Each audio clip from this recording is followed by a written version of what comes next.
Hello, I'm Kelly McFarland, and you're listening to Diplomatic Immunity from the Institute for the Study of Diplomacy at Georgetown University. Welcome to our third holiday bonus episode of 2024. This week, we're joined by two guests, Amy Mackinnon and Ellen Laipson, to reflect on trends we saw in 2024 and discuss the year ahead. My friends, I want to talk to you today very simply about government. I also believe that events in Iraq have reminded America of the need to use diplomacy. This is not a time to undercut our diplomats.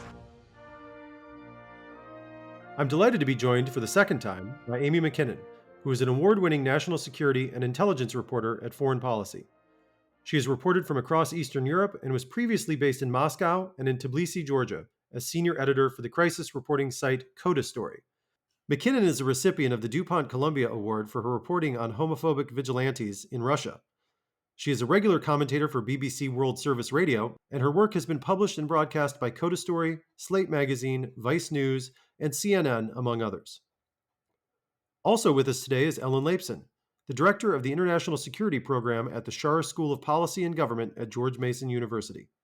She joined GMU after a distinguished 25-year career in government and is president of the Stimson Center. Her last post in the U.S. government was vice chair of the National Intelligence Council from 1997 to 2002.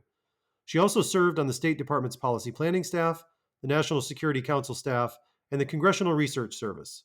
She was a member of the CIA External Advisory Panel from 2006 to 2009, President Obama's Intelligence Advisory Board from 2009 to 2013, and the Secretary of State's Foreign Affairs Policy Board from 2011 to 2014. Let's listen in on the conversation.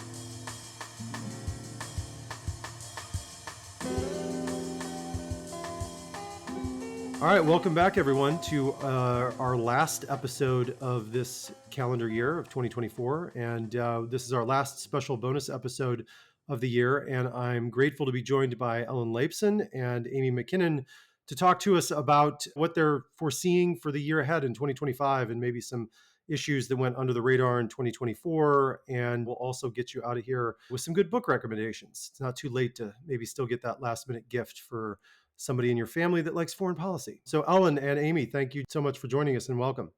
Thanks. Delighted to be with you. Happy to be here. All right. So, we'll just kick this thing off and I'm going to ask each of you the same question to start, but I think Ellen will go ahead and start with you. What are two or three things that you're watching for in the year ahead? So thanks, Kelly. So obviously there's a lot of moving parts in the international system right now, starting with our own government. But when I look out at the kind of global landscape, I do think 2025 may be the year in which the wars in Gaza and Lebanon, Lebanon is more promising, but certainly Gaza and Ukraine may wind down or at least begin a war termination process. I think the international community would breathe a huge sigh of relief if that were the case. And then we shift the conversation to reconstruction, who's responsible, where are the resources, how much is their local ownership of choosing how to rebuild these two completely devastated spaces. Gaza, much more extreme case than the whole country of Ukraine. Obviously, in Ukraine, it's pockets of devastation. A second issue would be, 2024 was the year of all these elections. Dozens of countries held elections.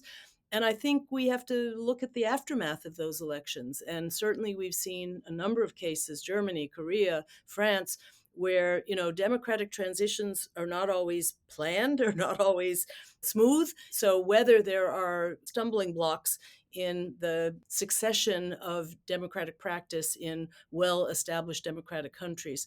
So I think that's an interesting one.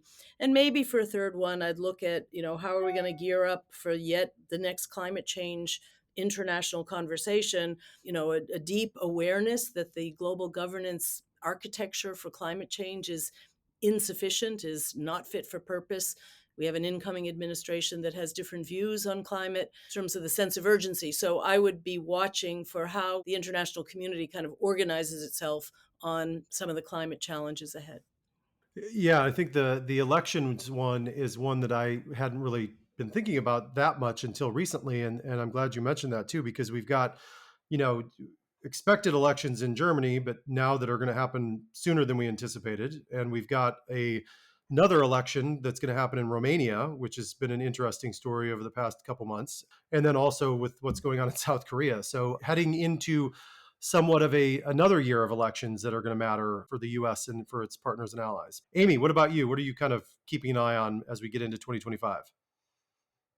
Well, I would definitely echo everything that Ellen said. I think top of my list right now, given that we are sitting pretty much days after the collapse of over 50 years of Assad family rule in Syria, is looking at the kind of the cascade effects from that, which are very hard to foresee right now. I mean, people who have followed the region for far longer than I have described this as the Middle East 1989 moment, the fall of the Berlin Wall moment for the region, looking at immediately within Syria itself, what happens with the political transition process, what happens with questions of transitional justice for all the horrors that have been committed in the country. Looking at the region, what does this mean for Iran? Its strategy of forward defense, its network of proxies has really been bloodied over the past year. What does this mean for Russia, which was another power which was integral until it wasn't in propping up Assad? What are the kind of ripple effects in both of these countries, which play a major and often very disruptive role on the world stage? And then how does the incoming Trump administration see the U.S. role in Syria? I mean, Trump tweeted as Assad was falling that there is no role for the U.S. in this.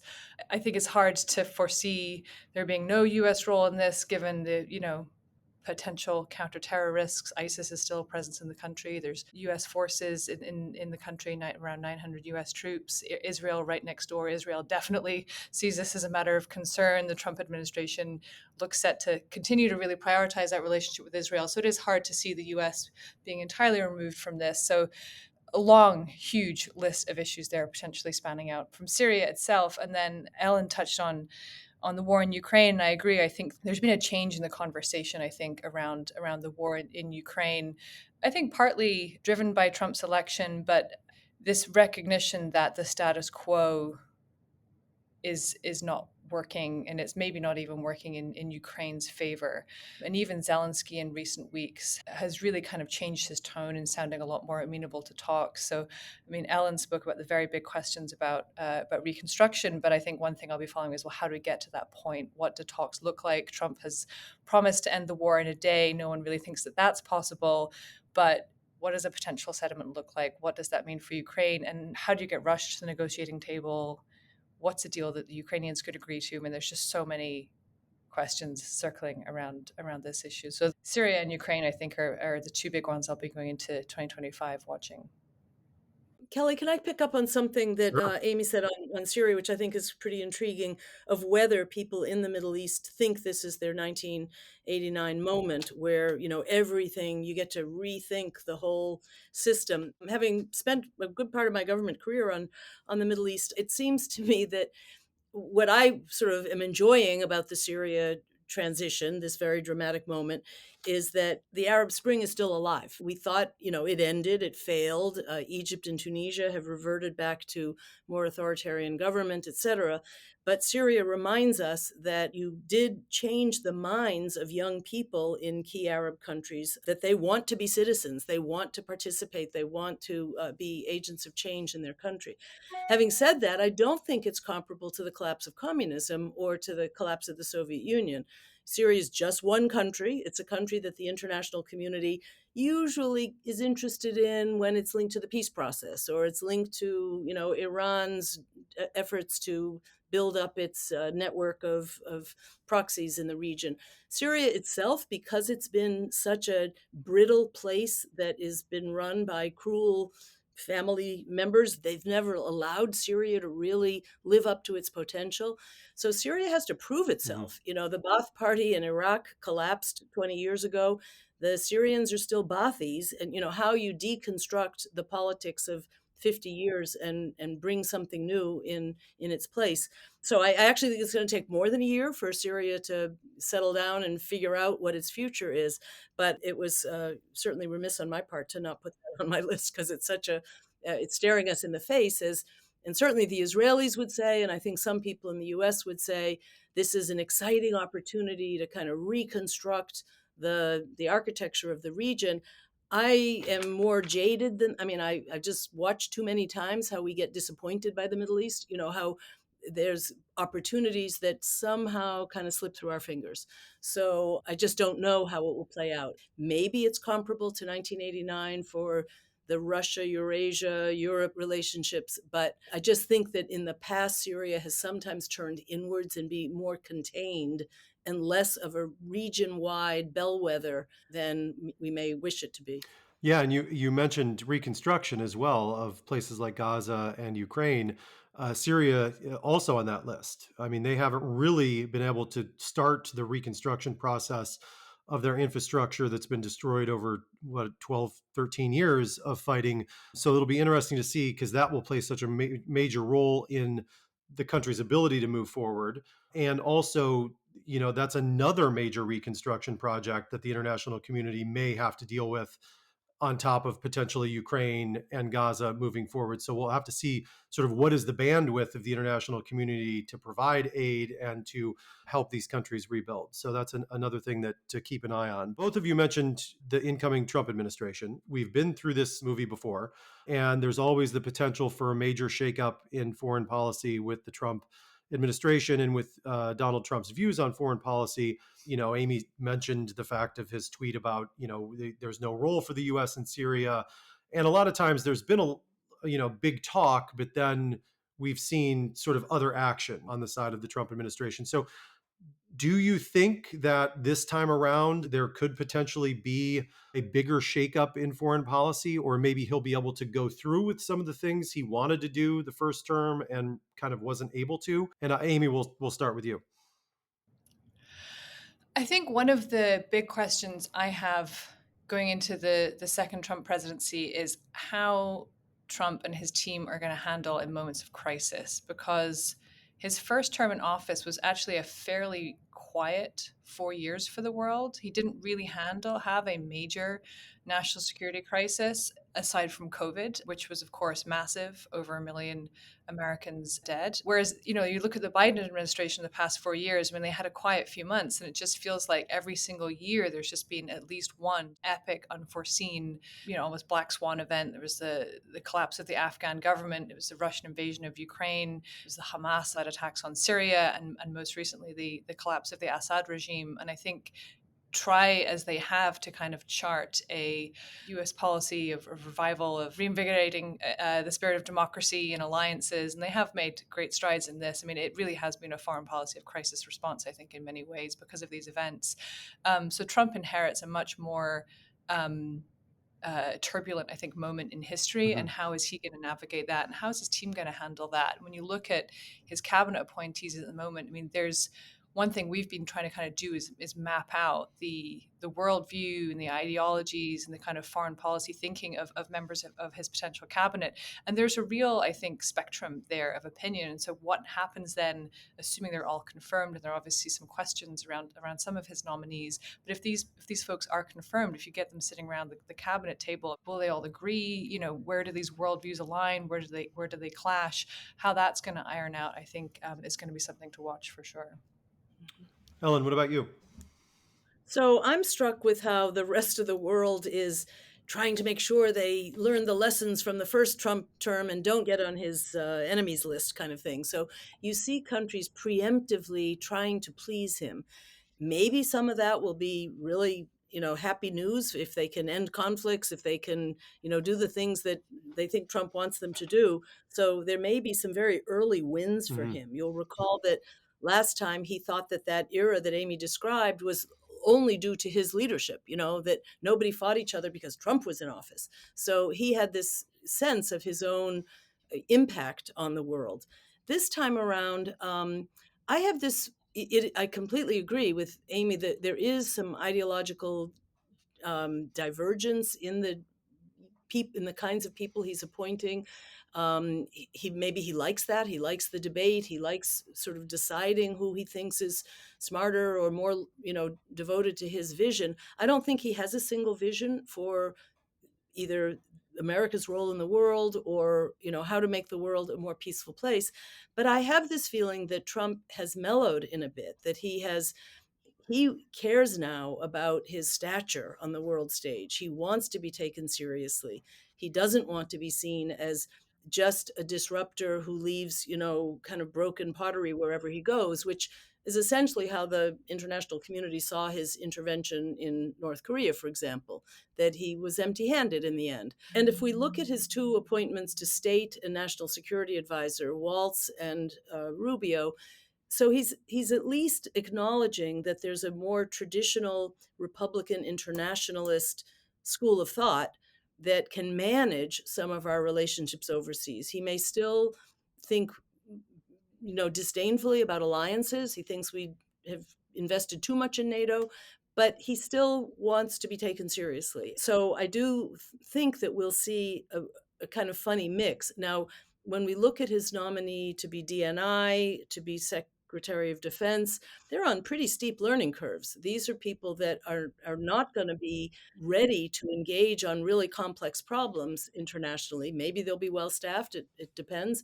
But I think I see some sort of rough spots up ahead. I just have this feeling that Trump may care more about the impact of his, disruption and shaking up the chessboard on the domestic scene than on the foreign policy scene. I don't see him being exceedingly reckless. I see him using tariffs as his favorite tool, but certainly not military power. I think he wants us to have the strongest military so that we scare people off, Right. not so that we actually use it. So I think it's a mixed picture. So looking back at 2024, what are maybe one or two things that sort of went under the radar that you think are extremely important and didn't get the attention that they deserved in 2024? Ellen, we'll start with you. I'm not sure we completely digested the surprise that our diplomats faced in trying to build an international coalition for Ukraine. And this notion that the global South just didn't get on board in a gung ho way Biden's view of what was at stake in the Ukraine war.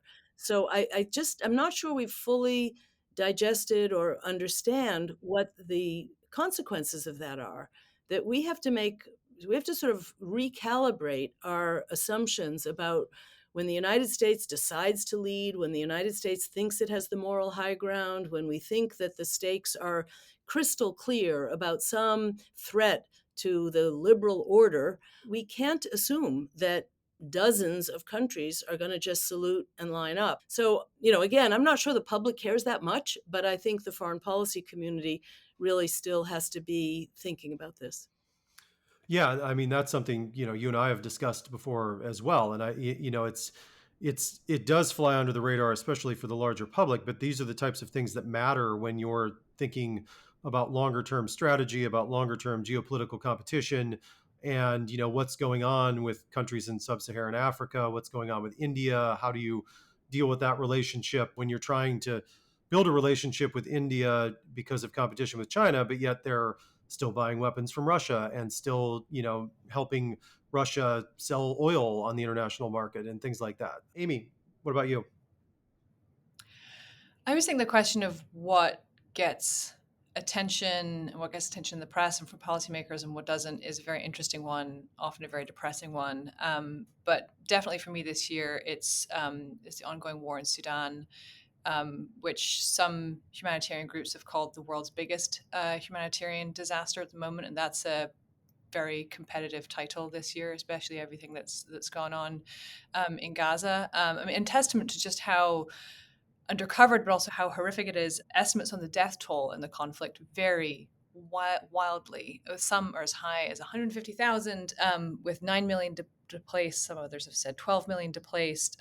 And Reuters in particular has done some really important and very, very bone-chilling work about what really appears to be elements of an ethnic cleansing campaign by the RSF forces, one of the parties to the civil war, targeting men and specifically boys, even children. And just today there was a Human Rights Watch report about women being held as sex slaves. It's a horrific humanitarian disaster, but also, it's a colossal problem for stability in the region. If you want to talk about control of drugs, weapons, fighters, migrants, it's a giant country, it's a population of 50 million people.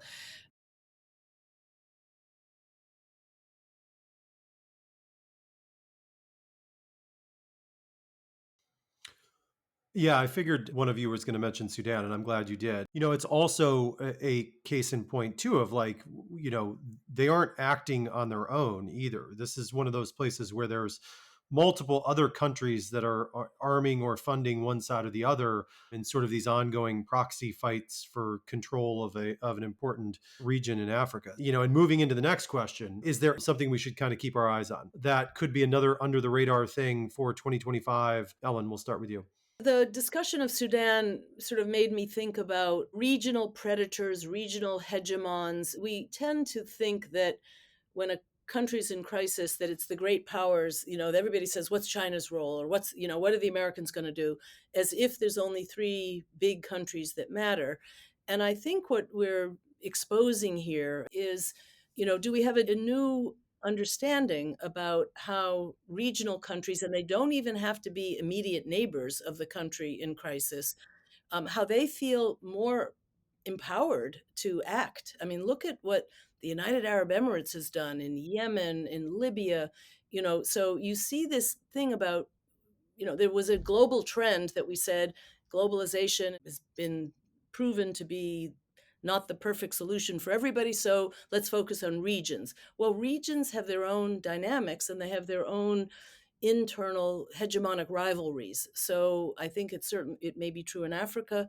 And if we go back to the Syria discussion, we're watching Turkey and Israel both, have hegemonic behavior in the region. Iran had been attempting to be a regional hegemon and now seems to be back-footed. So I don't know, maybe this is a little too esoteric, but it does seem to me to understand a little bit better and see whether the larger international community can do anything to restrain these regional predators or these hegemonic rivalries that actually prey on vulnerable countries in conflict. I think that gets to your other point as well about, not necessarily getting everyone on board when the United States says go in this direction, or that this is a life and death struggle for democracy or for the liberal international order. And, over the course of the past few years, I think we've really come face to face with this issue of a more multipolar world, about countries like the UAE, like Turkey, doing more of what they want in the world and not necessarily listening to a China or a Russia or a United States, and doing what they want to do and what they feel is the best in their national interest, given whatever the issue is. And I think that's what we're seeing in Libya, in Sudan, in Syria, and in other places. And it's interesting you mentioned that too, because even in situations with like the competition over the future of AI, we see, it's always China and the United States. I just read something this morning in the news. There was a report that was coming out that said that actually countries like the UAE, like Saudi, and others that are investing tons of money in AI are actually going to have a bigger role to play in this than we give them credit for. And it sort of broadens that picture of it's only going to be the US or China that come out of this as sort of the AI winner. And I think that gets to your point as well. And sort of seeing how that continues to play out in 2025 is going to be important. Amy, what about you? Most immediately, one of the more under the radar things I've been watching is Georgia, a country very close to my heart. And I think had there not been so many other kind of crises roiling the world at the moment, I think Georgia would have made more headlines than it has in recent weeks. But I lived there for a year, 2016, 2017, and I really once a success story of the former Soviet Union, of a country that, before the Rose Revolution in 2003 was really on the brink of becoming a failed state. And I remember people telling me stories that it was so corrupt that traffic police would issue fines to pedestrians on the streets just to make a quick buck. And the speed and the success that the country had in stamping out corruption in a very small matter of years, really putting itself on the path to this ambition of kind of integration with the European Union and NATO, something which is wildly supported within the country, something like 80% support for joining both institutions. And the current government, after a number of years of kind of back and forth, they would kind of propose one thing, people would come out into the streets and protest, and then they would back off from the idea. And there's always been this kind of cat and mouse game for the past few years. But finally, the government led by the Georgian Dream just seems to have really dug in. The most recent elections, there's been a lot of questions about the integrity of them. They've abandoned their pursuit of EU accession. There's been nightly protests, and most notably just the violence that has been has been meted out against protesters. I mean, I think for people less familiar with the region, the sight of cops, whacking protesters with batons, unleashing tear gas on protesters, may seem commonplace. But for Georgia, it's really striking. This really did not happen there until now. And yeah, a once promising beacon of democracy is potentially being snuffed out very much against the will of its population. And kind of tying on to that, another question, and at the moment it is just a question in the back of my mind, but something I think to watch is how Russia will navigate, given that it is so bogged down in Ukraine. It's committing a full third of its government budget to military spending next year. How does Moscow then continue to try and exert leverage on the countries on its western flank in Europe, like Georgia, given that it's tied up in Ukraine? I mean, there's been these reports from Romania about Russian interference in the presidential election there. Similar question in Moldova. There's been a cluster of statements from senior European security officials, including the head of MI6, saying that they are really seeing an unprecedented challenge from the Russian intelligence services. And so are they going to double down on these election interference efforts, on these more kind of so-called gray zone tactics to continue to kind of like destabilize European countries to try and advance their agenda, but in ways that fall short of military activity? Okay, I'm going to get you two out of here on this question. Do you have any good book recommendations that our readers might be able to rush out and purchase ahead of the holidays? We'll start with you, Ellen. So I served on the jury of a book award for books that were about improving the world order. And the winner was The Ecology of Nations, American Democracy in a Fragile World Order by John Owen IV, who's at the University of Virginia. And basically, he gives a very elegant evolution of the concepts of liberalism and, the rights of the individual, et cetera. But he worries that liberalism doesn't guarantee that democratic systems thrive, that, liberalism has a little bit the seeds of its own destruction, if you will, because governments have slightly different equities at stake. So it's a very powerful, compelling read. It's not depressing. And then the second one, just for one sentence, I did read Steve Cole's new book, The Achilles Trap. Wonderful insights into how our, literal-minded American thinking, we don't get dictators. We don't really get what their strengths and weaknesses are, and we don't spend enough time thinking about what makes them tick. And then also how dictators have selective knowledge about what we want, So it's a fascinating read about our long entanglement with Saddam, with so many misunderstandings and so many, failures. Not to say that it's not a judgment about what we did in Iraq under President Bush, but it is the long story of us trying to figure out whether Saddam Hussein was our, truly an existential enemy to the United States. All right, Amy, what about you? So I have an obscure one. I like it. And by way of introduction, I will say I have a toddler, so I don't get a lot of chance to read. Fair enough. But I was in Doha last weekend for the Doha Forum, and it ended up being very timely because there was a lot of real locus of diplomatic activity there. The foreign ministers of Turkey, Iran, and Russia had their meeting there, and then later last Saturday night, 5 foreign ministers from the Arab states joined. And so, when I was on the flight back last Monday, it was a long 16-hour flight. I found myself thinking about a speech from Seamus Heaney's play *The Cure at Troy*, which if you haven't heard of, you'll probably recognize lines from. Biden likes to quote it a lot. It's one of his I think it's one of his favorite poems, given that it's an Irish writer. He speaks about when hope and history rhyme. And I think we're going into such an uncertain year ahead. I'm particularly thinking about recent events in Syria, and I find it sometimes comforting to look back at history in these moments and to kind of think about previous phases in human history where we have dealt with all of these questions of injustice and transition and revenge and war. And Heaney's play, which he wrote in the 1980s, was an adaptation of an old Greek tragedy. And I think it spoke to Heaney in the 80s because he was living in Northern Ireland during the Troubles. And so I think it just speaks to the fact that we have been here before, we have dealt with these problems before in human history. If we look back, is there something that we can learn from that? And also just that Heaney's version of it has its roots in the Troubles. Heaney and I share birthplace. We were both born in County Derry in Northern Ireland.